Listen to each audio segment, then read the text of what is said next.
My name is Aaron Cairo. I'm a skateboarder from the San Francisco Bay Area.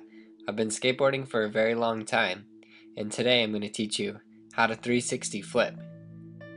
So before you get started on your 360 flips, make sure you're very comfortable riding your board. You've been pushing around a lot. You've learned some of the basic tricks. You know how to ollie, pop shove it. You got your kick flips. You got all those down to a point where you can do them pretty well every time. And then you're ready to move on to 360 flips.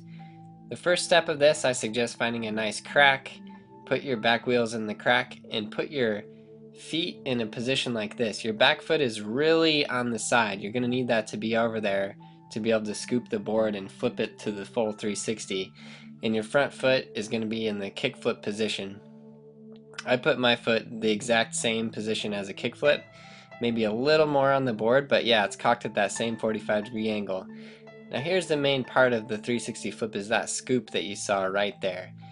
Now that back foot, I want you to have your toe off the edge of the board like this, and you really, it's called a scoop because notice how my toe literally goes under the board and flips it around, and you gotta flip that back foot across that board, scraping it on the ground and flipping it really hard. The harder the better, because the harder you flick it right there, the faster it's going to flip around and the easier time you're going to have landing it.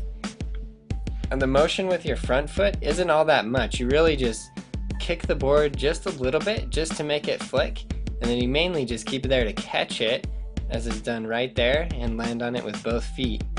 The board shouldn't be really moving underneath you that much. Don't get this idea that it flies out. You see how I almost take off and land in the exact same spot there.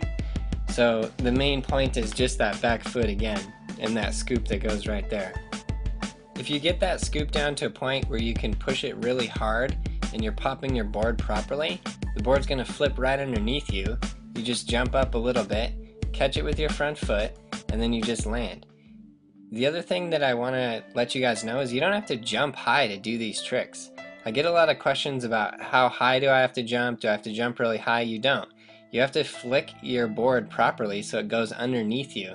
Now notice my front foot, it doesn't do anything. It just stays right there in the air waiting for that board to flip to catch it.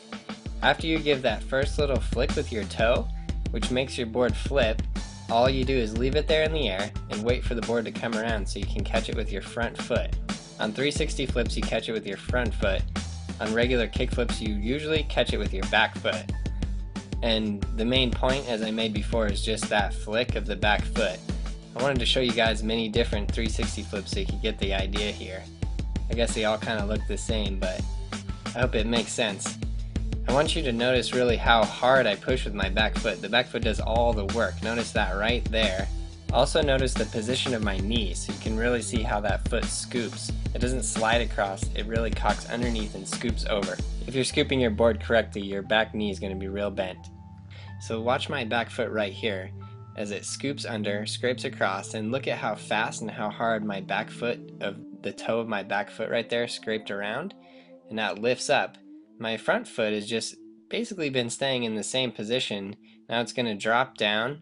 It's going to catch on top of that board right there and then land. I pretty much literally landed in the same spot that I started, right back into that crack. So you can see how much control you can get on this. So you can do it kind of in lines or wherever you want. This is a good like into tricks, out of tricks once you get it. I don't want to give you the idea that this is the easiest trick. It's not. It's going to take a lot of practice and a lot of dedication, which most all of skateboarding tricks do. So don't give up, keep practicing. If you need help, come to me, message me, upload your videos, you know what to do. Check out the website barrelskateboarding.com and check out some of these other videos. I'm always down for you guys' feedback and looking for better ways to interact with you, so let me know. Thanks a lot.